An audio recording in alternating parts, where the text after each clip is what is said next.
नमस्कार दोस्तों, मैं राहुल हिंदी क्लासेस में आप सभी का स्वागत करता हूं। आज हम पढ़ने वाले हैं बोर्ड परीक्षा में आने वाले महत्वपूर्ण बहुविकल्पीय प्रश्न जो छितजा एमसीक्यू से लिए गए हैं, जो यूपी बोर्ड एग्ज़ाम में सन 2024 में बहुत ही महत्वपूर्ण है। इसके बहुविकल्पीय प्रश्न। पहला क्वेश्चन है, उद्धव कृष्ण का कौन सा संदेश लेकर आए थे? यानी उद्धव जो कृष्ण के सखा थे, वो सखियों के पास कौन सा संदेश लेकर आए थे? योग संदेश। इसका आंसर है योग संदेश।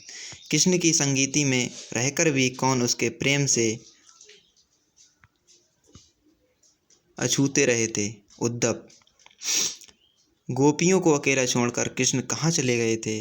इसका आंसर है मथुरा। गोपियों को कृष्ण का व्यवहार कैसा प्रतीत होता है? यानी गोपियों को वृंदावन में छोड़कर श्री कृष्ण मथुरा चले गए थे, इसीलिए श्री कृष्ण ने सखियों के साथ छल किया, इसीलिए इसका आंसर है छलपूर्ण। पाँचवा, गोपियाँ। पाँचवा, गोपियाँ किसके प्रेम में आसक्त हो गईं? यानी किससे प्रीत कर बैठी सखियाँ? कृष्ण के प्रेम से। वो कृष्ण के प्रेम में हमेशा कृष्ण का ही गुणगान करती रहती थी। छठा क्वेश्चन, किसने प्रेम की मर्यादा को उल्लंघन किया है?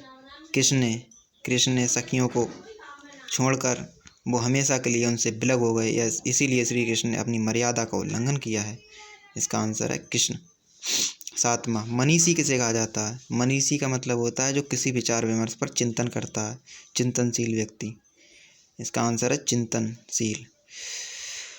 8, मानव की वह योग्यता जो उसे आत्म विनाश के साधनों का आविष्कार कराती है। असंस्कृति। जो व्यक्ति अपने कर्तव्य और व्यवहार, सामाजिक व्यवहार को भूलकर कुसंस्कृति में पड़ जाता है और अपने उपयुक्त साधनों का अपुयुक्त प्रयोग करने लगता है, उसे असंस्कृति कहा जाता है। नमा, संस्कृति का संबंध किससे होता है? संस्कृति किसी का बुरा नहीं चाहती, वह समाज और संसार का कल्याण की भावना रखती है, इसीलिए इसका आंसर है कल्याण भावना से। गौतम बुद्ध ने अपना घर क्यों त्याग दिया? गौतम बुद्ध ने मानवता के सुख की जानकारी के लिए अपना घर छोड़ दिया, इसलिए इसका आंसर है मानवता के सुख के लिए। कवि ने अपना कैसा जीवन जिया? कवि ने अपना जीवन दुखदाई जिया है, इसलिए इसका आंसर है दुखदाई। मुरझाकर गिर रही पत्तियां किसकी प्रतीक हैं? मुरझाकर गिर रही पत्तियां निराशा का प्रतीक हैं। 13वां, कवि के जीवन की गागर कैसी है? कवि के जीवन की गागर खाली है। 14वां, कवि अपनी आत्मकथा लिखने के बजाय क्या करना चाहता है? दूसरों की आत्मकथा सुनना चाहता है। 15वां, कविता में थका हुआ पथिक कौन है? कविता में थका हुआ पथिक कवि है। अगर हमारी वीडियो अच्छी लगे तो वीडियो को लाइक तथा चैनल को सब्सक्राइब करें, सब बेल आइकन को दबाना ना भूलें।